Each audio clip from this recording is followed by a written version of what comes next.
Karim wa ala alihi wa sahbihi rasulillahi ajmain.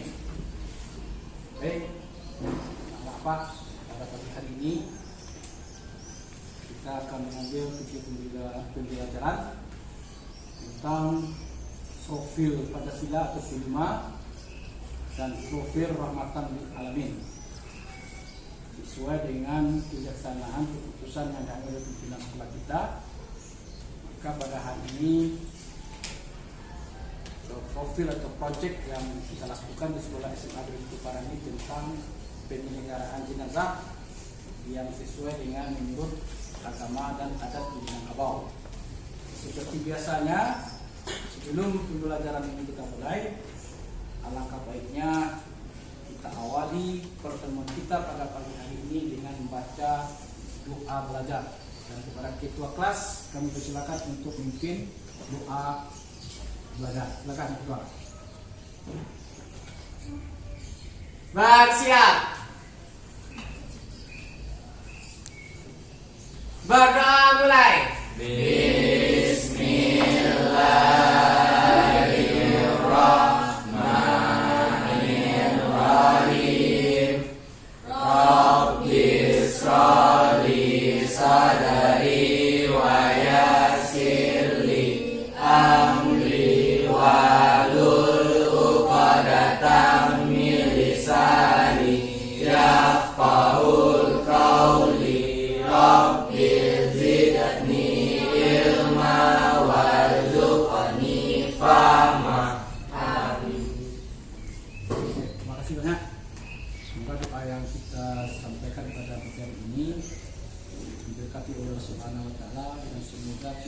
Kita terbuka untuk menambah dan untuk pengetahuan yang berkaitan dengan proyek P5 dan profil Rahmatan lil Alamin. Baik anak-anak semuanya, sebelum materi ini Bapak sampaikan, seperti biasanya itu Bapak perlu mengabsen siapa siswa yang hadir, yang sakit dan izin. Ya, Ahmad Aziz Farizi Hadir Pak. Alvin Gus Rima Putra Hadir Pak. absen ya. Nadia Rifani, Hadir Pak. Amanda Kaisa Luciana S, Hadir Pak. Jose Englo, Pak. Sen, Dafa Fadila M, Hadir Pak. Farah Azela Irwandi, Farhana Khairati Nazri, Hadir Pak. Farido Rahman, Hadir Pak. Fatih Syahani, Abdul Juana Rizki, ya, keluar ya. Judi Setia, Dir, Khairatun Nisa, Hadir Pak. Muhammad Agung Pratama, Hadir Pak. Masya Sabila, Absen Pak. Muhammad Hafiz A, Nabila Rahmanani F, Nadia Khairul Nisa, Hadir Pak. Rehan Saputra, Reret Alfa Mailiri, Hadir Pak.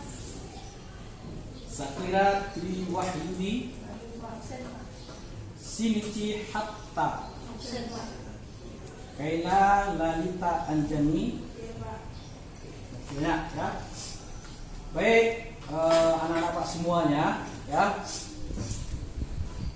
Proyek kita pada pagi hari ini tentang cara penyelenggaraan jenazah. Istilahnya profil merdeka itu disebut dengan P5 atau profil Rahmatan lil Alamin. Jadi di sini dalam proyek ini P5 dan profil Rahmatan lil Alamin ini ya intinya adalah bagaimana kita bisa bekerja sama antara siswa dengan siswa nanti pada kelompok kerja ya yang menghasilkan sebuah proyek atau sebuah karya yang berkaitan dengan praktek penyelenggaraan jenazah. Ini judulnya di sini hubungan praktek penyelenggaraan jenazah itu dengan agama dan adat di Minangkabau. Ini perlu kamu pahami. Kalau kita mendengar ada kematian di sekitar rumah tinggal kita, sekitar tempat kita tinggal, itu biasanya diumumkan di corong Cik kan? Ada kalimatnya inna lillahi Wa inna ilaihi raji'un. artinya kalimat inna lillahi ini kamu dengar di mana? Cik pada saat ada duka atau kemat. Ya. Kemudian kalimat inna lillahi wa inna ilaihi raji'un ini di mana lebih kamu dengar? Selain masjid mana lagi? Ya, Gus. Ya, Gus. So, malam 2 istilah. Jadi, kalau di Minangkabau, ya, dulu namanya mengumumkan orang meninggal itu tabu. Tolong. Nah, itu kenapa? Karena jarak rumah dengan rumah itu jauh kan? Mereka tabu itu. Kalau bunyi tabu sekian kali itu menunjukkan adanya warga yang meninggal. Ya. Sekarang teknologi sudah canggih, ada lagi mic, ya kan, yang ada di masjid atau di musola. Jadi kalau ada meninggal, inna lillahi wa inna ilaihi raji'un. Telah berpulang ke rahmatullah Abdul Aziz dalam usia lebih kurang 20 tahun. Ya, ketika aplikasi alamat RT 1 RW 1 Jalan Utama Setiba, ya kan? Coba. Jadi marilah kita sama-sama pergi menjenguk. Ini menjadi sebuah kebiasaan yang ada di Minangkabau. Itu keceknya makanya istilah Minangkabau, ya. Istilah Minangkabau kababaye diimbaukan. Maksudnya contoh berale. Aduh, imbau berale. Itu namanya kababaye diimbaukan. Kababuru diambaukan, artinya siapapun yang meninggal dunia, apakah itu miskin, kaya, pejabat, tidak pejabat, pendatang atau tidak pendatang, maka kita dianjurkan dalam agama Islam untuk pergi menjenguk. Untuk pergi menjenguk. Nah, ini sudah ada titik temu antara adat dengan nilai-nilai agama Islam. Nah, selanjutnya, ya. Jadi inna lillahi wa inna ilaihi raji'un itu adalah kata-kata yang sering diucapkan apabila kita mendengar ada yang meninggal. Artinya apa? Inna lillahi wa inna ilaihi raji'un. Artinya sesungguhnya kita didik kembali Allah. Ada pula di masjid kita dengar kalimat-kalimat yang berkaitan dengan kematian, kullu nafsin dha'iqatul maut. Artinya, ya tiap-tiap yang bernyawa pasti akan mati. Jadi tujuan project yang dibuat pada pagi hari ini tentang praktek penyelenggaraan jenazah yang perlu anda ketahui dan anda pahami satu. Nah, kemudian kita pada pagi hari ini, ya. Di antara kamu ini kan pernah dulu diutus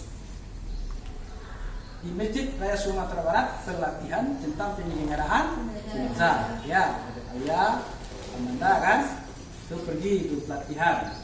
Apa tujuannya? Tujuannya sama di proyek ini. Bagaimana setiap siswa, setiap anak itu bila ada keluarga yang meninggal dunia, tidak perlu ustadz di bawah di masjid. Ustadzku itu orang lain yang wajib memandikan, mengapani, mensolatkan sampai kuburkan keluarga kita meninggal bagi ayah dan ibu kita itu adalah anak kandung. Itu makanya itu tujuannya. Jadi Bapak berharap setelah kalian dapat project tentang penyelenggaraan jenazah ini, tidak ada lagi istilahnya kalau ada orang kayak meninggal, keluarga meninggal, tidak perlu ustadz membawa lagi. Ustadz itu orang dua. Yang dibawa yang wajib itu adalah keluarga terdekat. Kenapa? Kalau ada orang tua meninggal, ayah, ibu, kakak atau adik awak yang meninggal, itu sudah artinya kita sudah berbakti kepada orang tua. Ini yang diharapkan. Jadi tujuannya ini, ya, agar kamu masing-masing kamu itu mampu mempraktekkan, mengimplementasikan di tengah masyarakat bagaimana cara penyelenggaraan jenazah. Ini coba kita akan punya tempat kampung masing-masing. Coba cerita sedikit sama Pak. Bah cara awak di Minang kok kalau dulu meninggal dunia? Yang kalian perhatikan kamu lihat ada. Saya ceritakan sedikit. Masa tidak bisa? Aduh, keluarga meninggal, tetangga meninggal, ba'a menurut adat Minang dulu. Nah, kalau ceritakan sedikit. Ada, Nadia bisa. Siapa yang bisa? Memberikan penjelasan sedikit aja.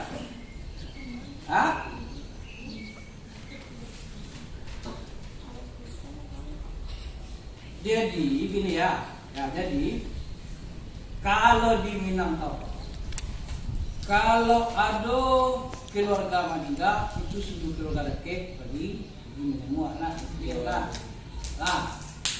semua ada yang mau kain kapan, kan?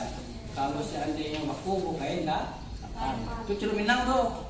Nah, kalau misalnya pesan, ada kan yang bukan kok kafe. Kain panjang itu antar dulu.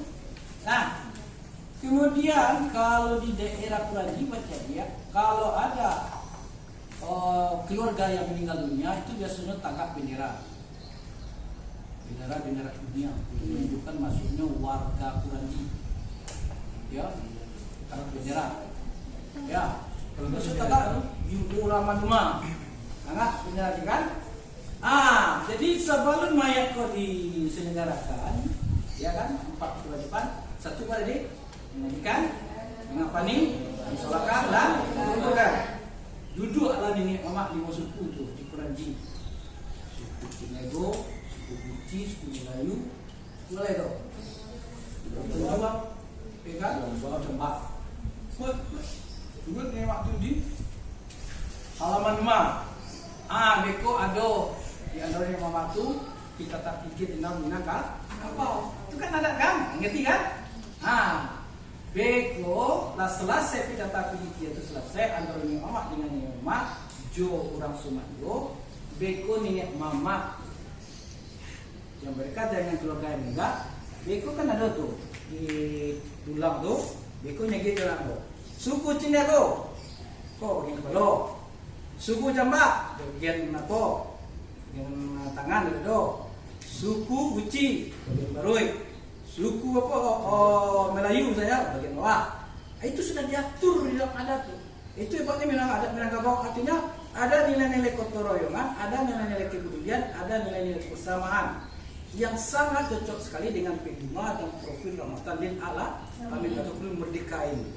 Jadi kalau itu tetap dibudayakan adat di Minangkabau, mungkin di kampung-kampung, di kota-kota, di desa-desa, di daerah tidak ada istilahnya karena langka memandikan jenazah. Karena di dalam adat Minangkabau semuanya sudah ada di rolling. Temanya adat Minang. Tuh masing-masing ada haknya, ada kewajibannya untuk memandikan jenazah. Itu untuk apa lagi? Apa kamu lihat lagi? Adat-adat Minangkabau tentang berkaitan dengan kematian. Coba bisa cerita sedikit aja. Apa lagi? Apa kira-kira? Oke? Lanjut. Ya. Jadi berapa kewajiban terhadap orang meninggal dunia? 4. Hukumnya apa? Fardu kifayah. Apa hukumnya? Fardu kifayah. Apa artinya fardu kifayah? Di tengah, siapa yang bisa jawab? Wajib. Fardu kifayah apa?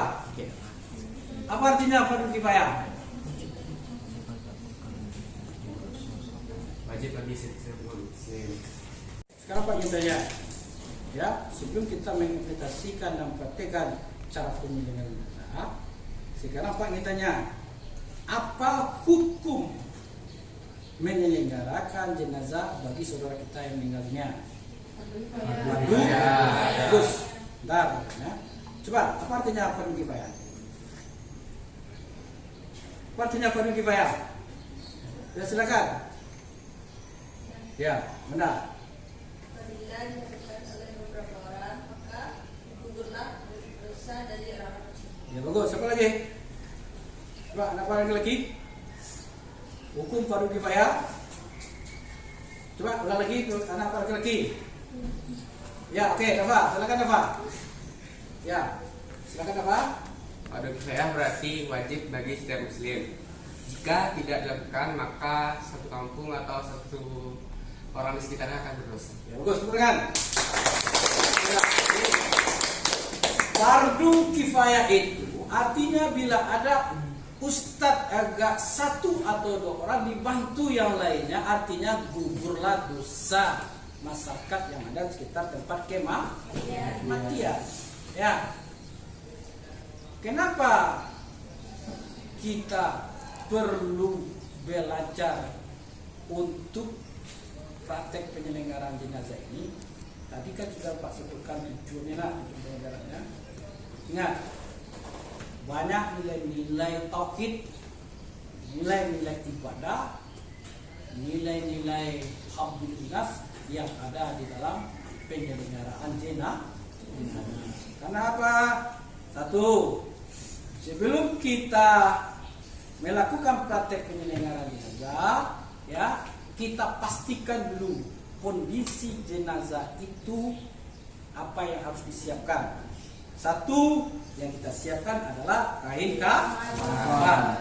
Nah, yang kedua tempat pemandian. Ya, yang ketiga apa lagi? Pas. Ya, yang lainnya?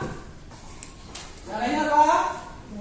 Oke. Nah, air. Oke.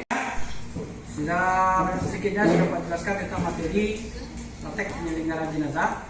Jadi ada 4 kewajiban. Jadi untuk lebih pahamnya kita, ya, langkah baiknya kita langsung teori yang sudah kita pelajari, yang sudah Bapak sampaikan. Untuk lebih lengkapnya kita harus bisa mempraktekkan, mengimplementasikan 4 kewajiban seorang muslim terhadap saudaranya yang sudah meninggal dunia. Silakan kelompok 1 dulu, ya, untuk mempraktekkan bagaimana cara mengafani mayat. Kelompok 2 sholat mayat.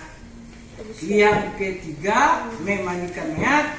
Yang keempat menguburkan mayat. Silakan dulu. Mayatnya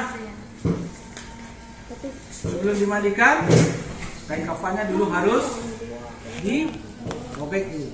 Silakan kelompok 1 dulu untuk mengerjakan kewajiban pertama tentang mengafani mayat. Silakan.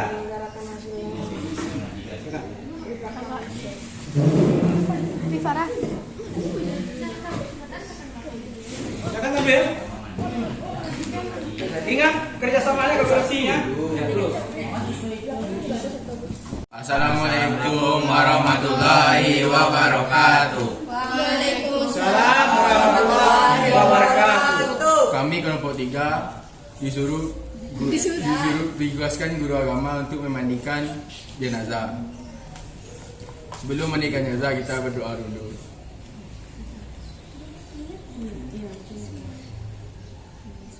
Sama-sama. Bismillahirrahmanirrahim. Nawaitu ghuslan lihaza al-mayyat biillahi ta'ala. Cara pertama kita memandikannya dengan membasuh, menyiramnya dari sebelah kanan Sebanyak 5 kali.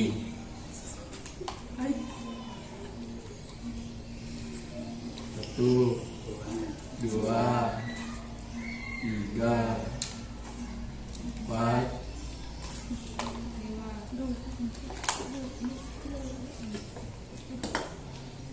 Sebelah kiri juga 5 kali. 1, 2, 3, 4, 5. Lalu di tengah juga 5 kali. 1, 2, 3, 4, 5. Terus Setelah itu Oke, sabun lagi, oke, sabun lagi. Ah iya. Sabun. Sabun. Sabun. Dengan kaki yang belah siapa? Ah tuh. Gosok sabun, berapa apa? Ah tuh. Ah. Di bawah kain tuh gosok, bukan di atas kain. Ah tuh. Ah. Bersihkan dulu, ada sabun. Oh.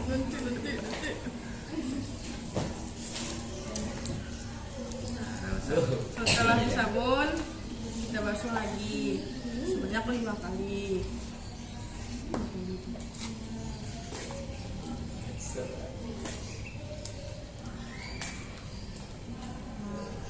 Setelah dibilas, mayatnya dihadapkan ke kanan. Setelah itu digosok dengan sabun.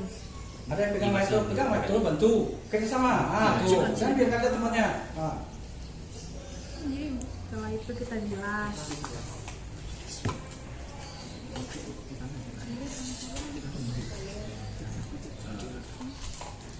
Setelah dibilas, Terus sebelah kiri Sebelah lagi. kiri. kita hadapkan ke sebelah kanan. Ke sebelah Kiri. kiri. Ya, dibantu.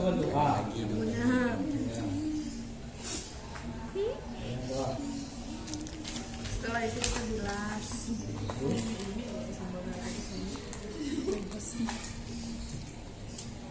Setelah dibilas, kita bersihkan.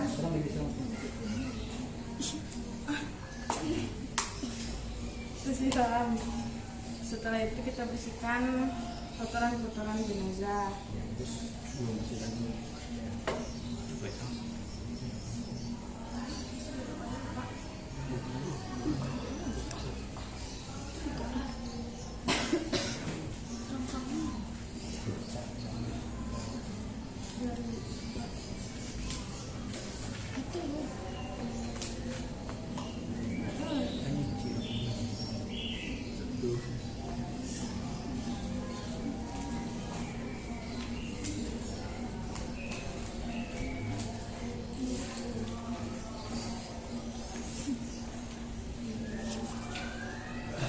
Kita bersihkan telinganya.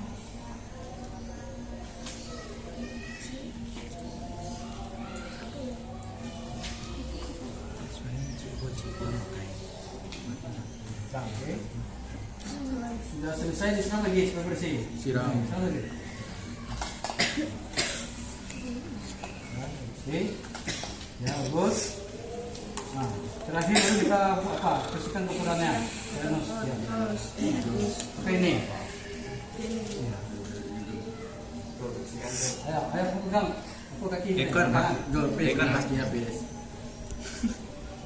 Aku catat dulu. Satu. Sudah selesai, Pak. Itu berikutnya kita. Oke. Sudah. Selesai. Kemudian satukan kain untuk menutupi mayat. Kemudian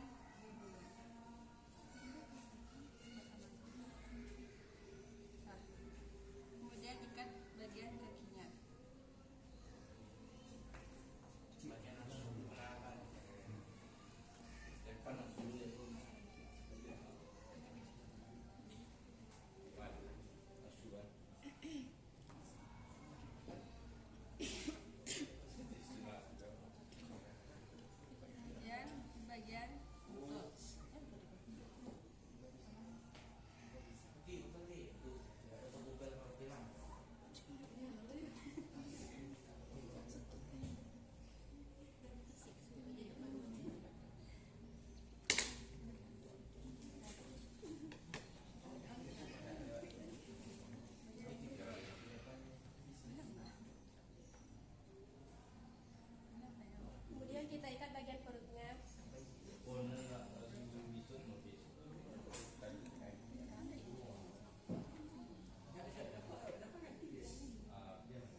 Warahmatullahi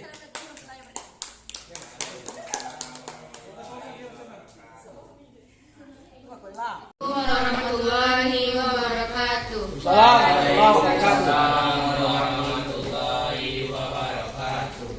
Kami dari kelompok 2 ditugaskan oleh guru agama untuk menyolatkan jenazah. Yang pertama, dengan makmum diawali dengan mengambil wudhu. Lalu jumlah saf salat jenazah hingga 3 saf atau lebih. Posisi imam berdiri di sisi kepala, sedangkan jenazah perempuan disunahkan posisi imam berdiri di sisi pantat atau pinggang. Salat jenazah terdiri dari 4 takbir tanpa ruku, iktidal, sujud, dan duduk.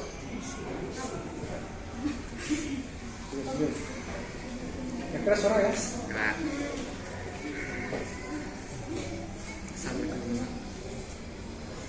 Usolli ala hazal mayyiti arba'a takbiratin fardal kifayatin imaman lillahi ta'ala.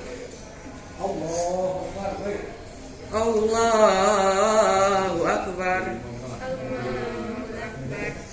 Bismillahirrahmanirrahim.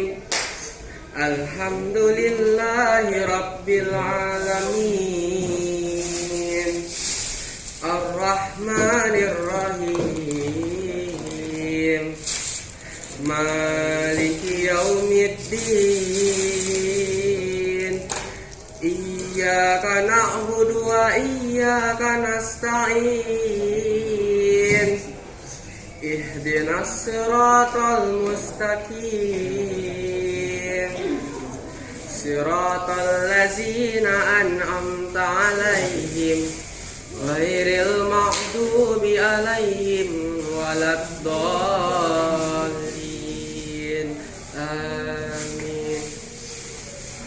Allahu Akbar.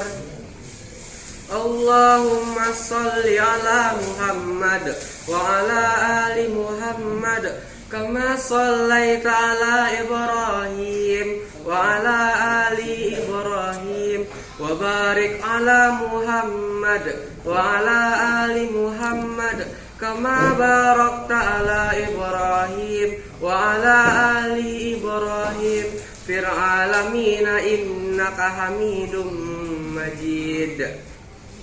Allahu Akbar.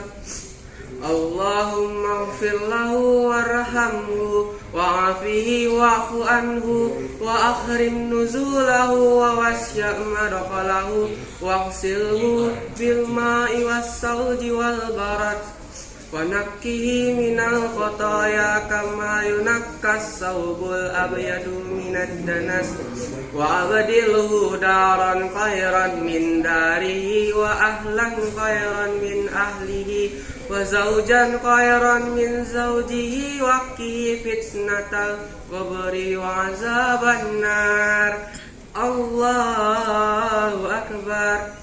Allahumma la tahrimna ajrahu wa la taftimna ba'dahu waghfir lana wa lahu wa li ihwalina allazina sabaquna bil iman wa la taj'al fi qulubina ghillan lil ladzina amanu rabbana innaka ra'ufur rahim.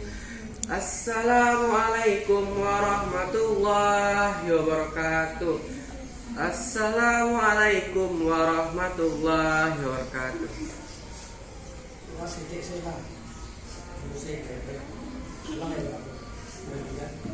A'udzu billahi minasyaitonir rajim.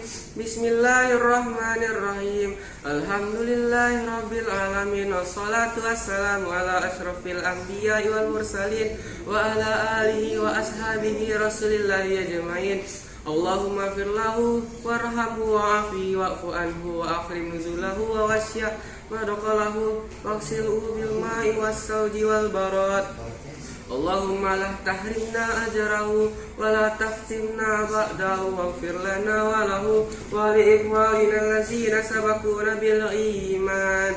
Rabbana zalamna anfusana wa illam taghfir lana wa tarhamna lanakunanna minal khasirin.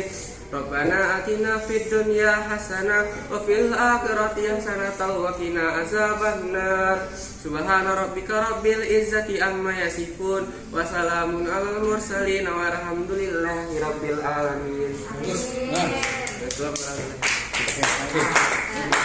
Baiklah, kami dari kelompok 4 akan melaksanakan tugas kami, yaitu menguburkan mayat. Betul. Masukkan Pak dengan Pak. Oke. La ilaha illallah, la ilaha illallah, la ilaha illallah, la ilaha illallah, la ilaha illallah, la ilaha illallah, la ilaha illallah. Udah oke, Mas. Bagus. Oke, terima kasih Anda semuanya. Kita baru saja menyelesaikan bagaimana cara praktekkan penyelenggaraan jenazah yang sudah dipakai 4 kelompok dari kelompok 1 tentang memandikan, kelompok 2 mengampani, kelompok 3 mensolatkan, kelompok 4 menguburkan. Sekarang Bapak ingin tahu setelah kamu mempraktekkan penyelenggaraan. Jadi Bapak mengharapkan mewakili dari 4 kelompok tadi. Silakan hasil diskusinya dibacakan kepada kelompok 2. Silakan bacakan hasil diskusinya. Sini saya. Oke. Saya akan membacakan hasil diskusi dari kelompok 2. Tata cara sholat jenazah. Pertama, diawali dengan mengambil wudhu. 2. Jumlah saf sholat jenazah hingga 3 saf atau lebih. Ketiga, bahwa ketika mensolati jenazah, laki disunahkan posisi imam berdiri di sisi kepala jenazah, sedangkan jenazah perempuan disunahkan posisi imam berdiri di pinggang jenazah. Sholat jenazah terdiri dari 4 takbir, tanpa ruku, tanpa iktidal, sujud, dan duduk. Lalu dilanjutkan dengan sholat jenazah